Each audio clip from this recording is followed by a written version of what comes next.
What's up, guys? Welcome back to In My Spare Time with Jake. Today we're going to be replacing the spindles on my 2021 Kandi Batman. Let's get started.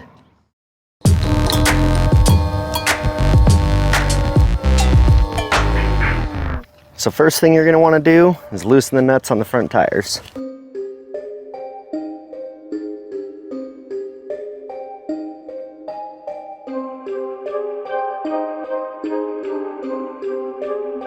Now we're going to jack it up and remove the tires.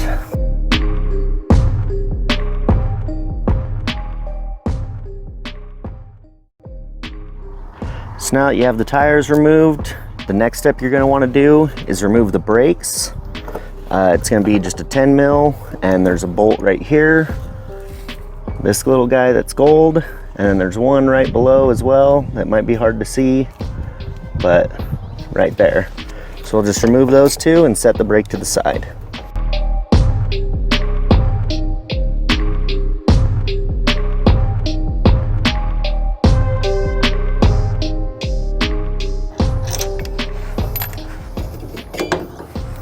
And then we'll just move those over there so they're out of the way. So now that you have the brakes removed, I noticed that one bolt is actually longer than the other. And if you take a look, you can see that this shank right here is longer than this shank here.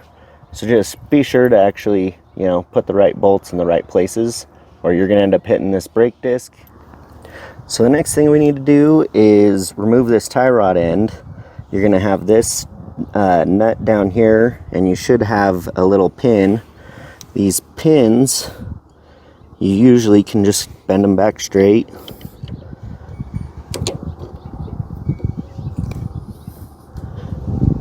And then you can take these pliers or these cutters, and if you do it really carefully, you can just kind of grab onto them and use the leverage to pull.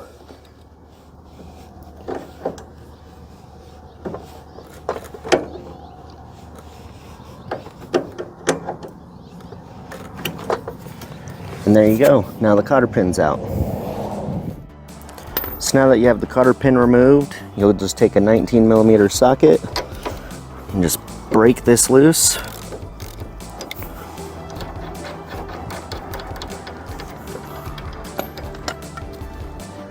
Set the nut to the side. You should be able to take a crowbar and just push up and move it out of the way for you. Next step, we'll remove this cotter pin as well to the hub. Take these.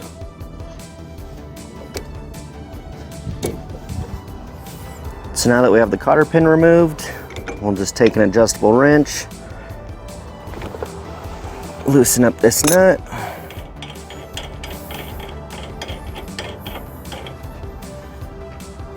and then you should be able to just remove the entire hub all in one piece, the brake disc and everything. Okay, so now that we got the hub removed, the tie rod end removed, the brakes removed, now we'll be able to start taking off the actual spindle. So this should have technically another cotter key in it, and this actually isn't even the right bolt, so we might have to remedy that, but let's remove that.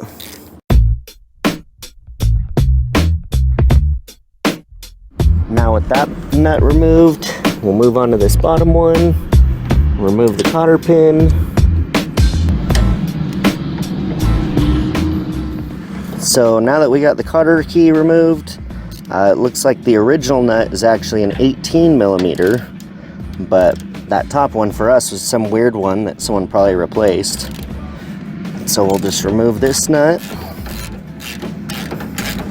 Ooh, buddy, you see it just moved? Thing's ready to come out.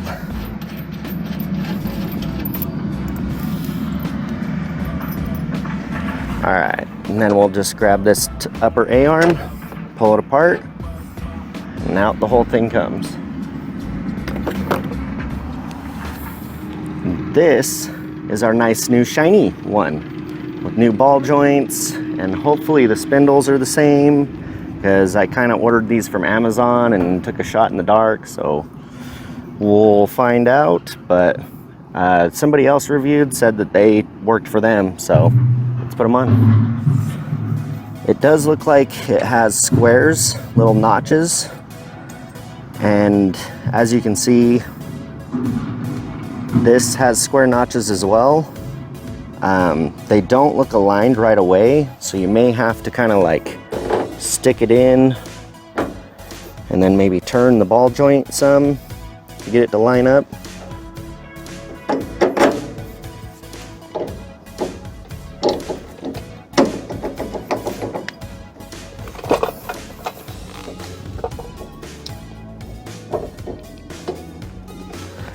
So now you can see that the square is lined up down here and it's sitting flat, and the square is lined up here.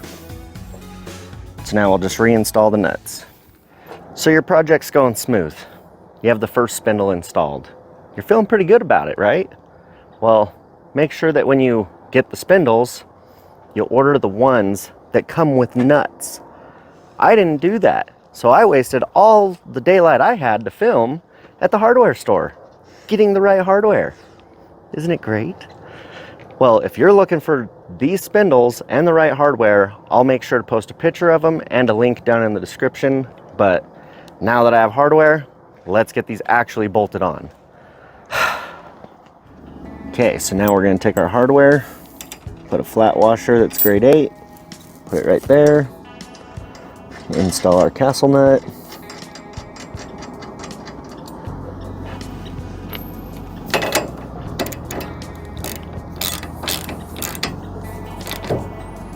You want it relatively tight, and what you're looking for is there's a hole right there on the actual spindle or the ball joint.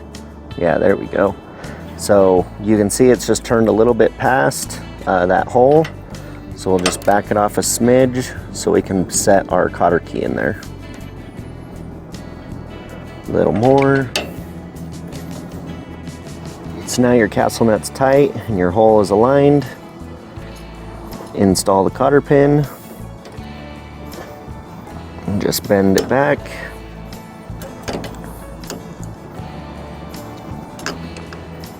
There's one side, there's the other.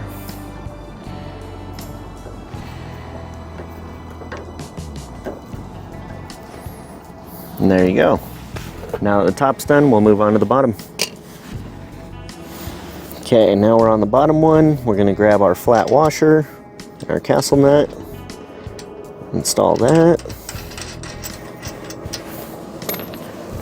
Make sure too, when you're doing this, that square part that I was showing you earlier, that make sure that stays aligned, because if not, you're going to tighten it up, and the first time you hit a bump, it's all going to come loose, and have a fun ride. So now it's tight, and we're lined up with the hole. That never happens. That was lucky.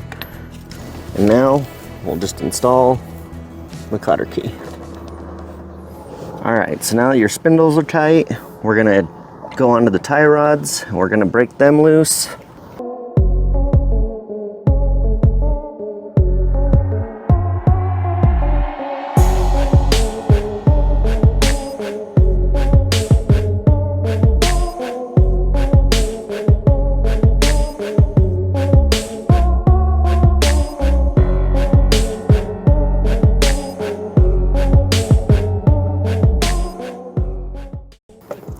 Alright, so now that we have the nuts loosened, these are reverse thread. So while I'm here, I'm just going to go ahead and throw new ball joints on. And then these Kandi Batmans, they have a lot of bump steer. So I was actually watching some other guy's video where he was saying if you put the ball joints on the bottom of this control arm here, then you lose that bump steer. So I'm gonna give it a shot, see how it does.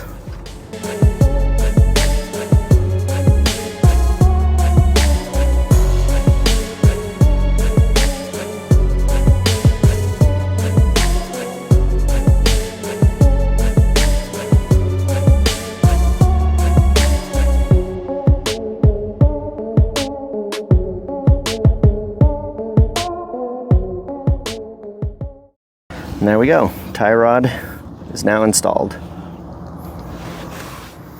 So now we have both these tight, we have the tie rod tight. So now we need to assemble the hub, or at least grease the hub and then install it. So take some black grease, grease the shaft.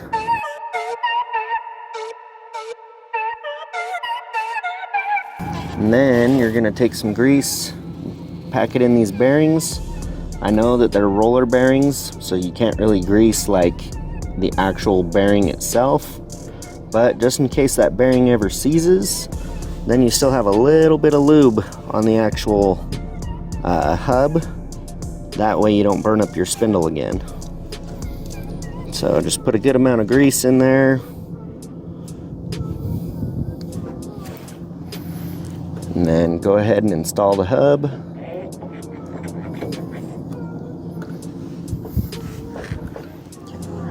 So now we'll install the castle nut. And let's see how it lines up. Pretty much lined up hand tight. And you want a little bit of resistance so you can tell it spins but stops. And so that's just enough. So now we'll take our new cotter key, cotter pin,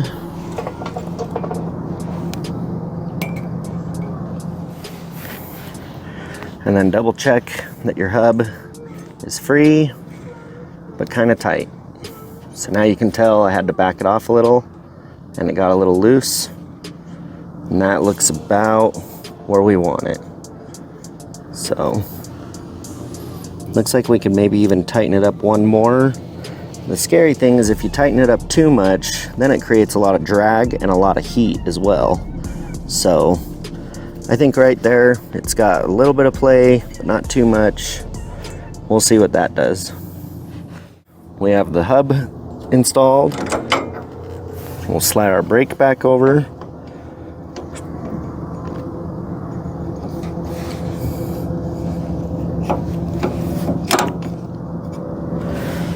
And then remember what I said earlier, make sure you're using the right size hardware in the right places. So the longer bolt on mine goes on the top.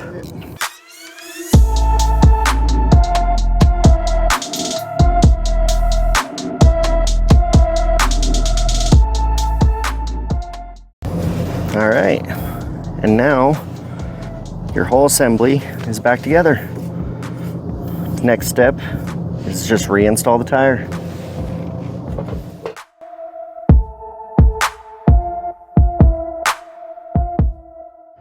All right, so now we got the tire back on, snugged up. We got everything tight and cotter pinned. I'm gonna go ahead and do the other side off camera. And then tomorrow when I have a little bit more daylight, we'll go ahead and tighten up the tie rod ends and show you how to kind of rough set the alignment. But as far as tonight, I'm spanked. I'm still gonna bust out that other side, so we're ready for tomorrow. But see you guys in the morning. All right, so now it's a new day. We got some sunlight. You're gonna need some angle iron and a measuring tape. And what we're gonna do is we're gonna take the angle iron and we're gonna be holding it right here against the tire. And when you hold it against the tire, you want it level with the hub. And what you're gonna do is you're gonna measure from one side of the tire to the other. So you'll end up going across and you'll set a bar up like this on the other side, the exact same. And you'll measure the front and the back, and pretty well what you want is about a 1/2 inch toed in. And what that means is you want a 1/2 inch of the front tire kind of tipped that way. So then when you sit in it, it's gonna actually bow the tire out just a tiny bit and it'll keep the tire straight. So let's start aligning it. Okay, make sure that your steering wheel is straight, which it is. So we'll hold it right at the hub, bring the measuring tape down, and we're 63 inches. So then We'll do it from the front now. And we are 61 inches. So we're gonna want to move this one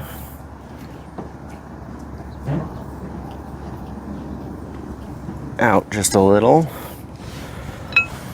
Check it again. Okay. And then we'll adjust the other side. You do want to adjust both sides kind of in sync. So now we'll come to the back again, hold it at the hub. We're 62 and a half now. And then we'll measure in the front. 61 and a half.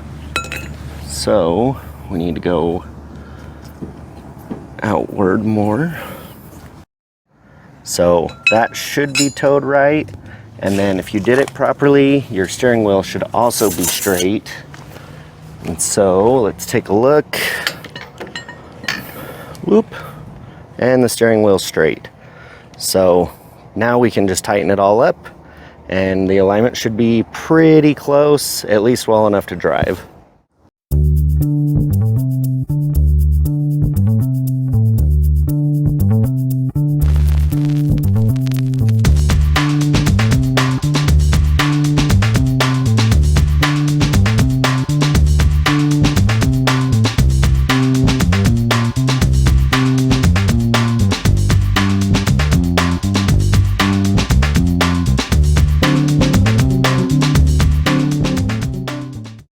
So now that we have the new spindles on, the new ball joints on the tie rod ends, I finally figured out that mount situation. We'll finally be able to take this thing out for a ride and I can give you a proper introduction to this machine. So stay tuned to my further videos, and we're planning on going through this whole buggy. So if you have one, there's more how-tos to come. So stick around, like and subscribe, and see you next time.